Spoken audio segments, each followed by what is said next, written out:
Tes COVID-19 sebagai salah satu persyaratan perjalanan jarak jauh jalur darat menggunakan bus dikeluhkan penumpang. Penambahan biaya yang mesti dikeluarkan untuk swab antigen membuat perjalanan dinilai lebih mahal daripada yang seharusnya. Tim CNN Indonesia pun mencoba secara langsung tahapan yang harus dilalui sebelum menggunakan bus jarak jauh. Instruksi Menteri Dalam Negeri atau Inmendagri nomor 53 tahun 2021 memberikan sejumlah kelonggaran terkait persyaratan perjalanan bagi anak di bawah 12 tahun. Bila sebelumnya anak-anak di bawah 12 tahun tidak bisa menggunakan bus, seiring penerapan PPKM level 2 di ibu kota, anak usia di bawah 12 tahun sudah dibolehkan melakukan perjalanan darat. Sementara bagi penumpang di atas usia 12 tahun, vaksinasi hingga tes COVID-19 menjadi persyaratan perjalanan jarak jauh yang mesti dipenuhi sebelum berangkat dari Terminal Terpadu Pulau Gebang, Jakarta Timur.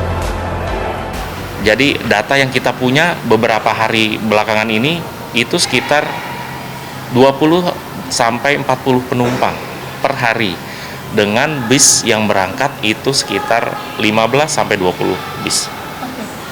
Kalau untuk anak-anak yang khususnya di bawah 12 tahun itu kan waktu kemarin itu kan belum diwajibkan untuk vaksin ya. Jadi paling untuk antigennya saja kita minta. Kalau misalkan anak yang masih balita, ya cukup orang tuanya saja yang kita cek untuk persyaratan perjalanannya. Saya pun mencoba alur perjalanan yang mesti dilalui sebelum penumpang bisa melakukan perjalanan menggunakan bus jarak jauh. Penerapan protokol kesehatan dimulai dari pintu masuk di mana petugas mewajibkan penumpang untuk mencuci tangan dan pengecekan suhu. Kemudian, calon penumpang akan langsung diarahkan ke loket pembelian tiket yang berada di lantai mezanin.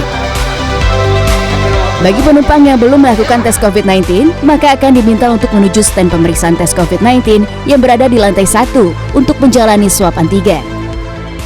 Untuk melakukan perjalanan dari Jakarta menuju ke Pekalongan, saya membeli tiket seharga Rp90.000 untuk kemudian harus melakukan juga tes swab antigen dengan membayar senilai Rp85.000. Jadi untuk perjalanan ini saya harus mengeluarkan uang sekitar Rp175.000.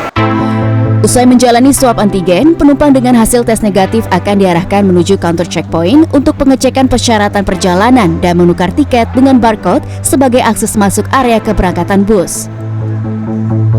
Setelah scan barcode ini, akhirnya saya bisa masuk ke area keberangkatan bus antar kota antar provinsi. Nah, untuk mendapatkan barcode seperti ini, saya harus menukarkan tiket saya dengan sejumlah persyaratan yang disyaratkan untuk melakukan perjalanan, yaitu sudah vaksin dan juga memiliki hasil antigen yang negatif.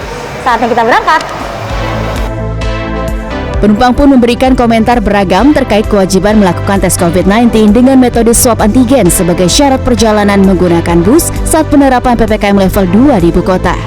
Ya kalau di kondisi di masyarakat itu memberatkan kan, ya artinya di samping ribet juga biayanya juga kan, kira-kira gitu.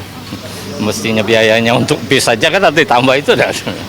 Yo umumnya yang naik bisnya ya yang orang yang garis menengah ke bawah lah kira-kira gitu. Kalau yang naik pesawat itu mungkin ya kelas atas kira-kira gitu.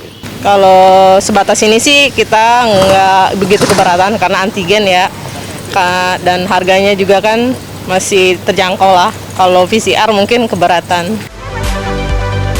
Pengelola menyebut sejak penerapan PPKM membuat situasi di Terminal Terpadu Pulau Gebang selalu lengah.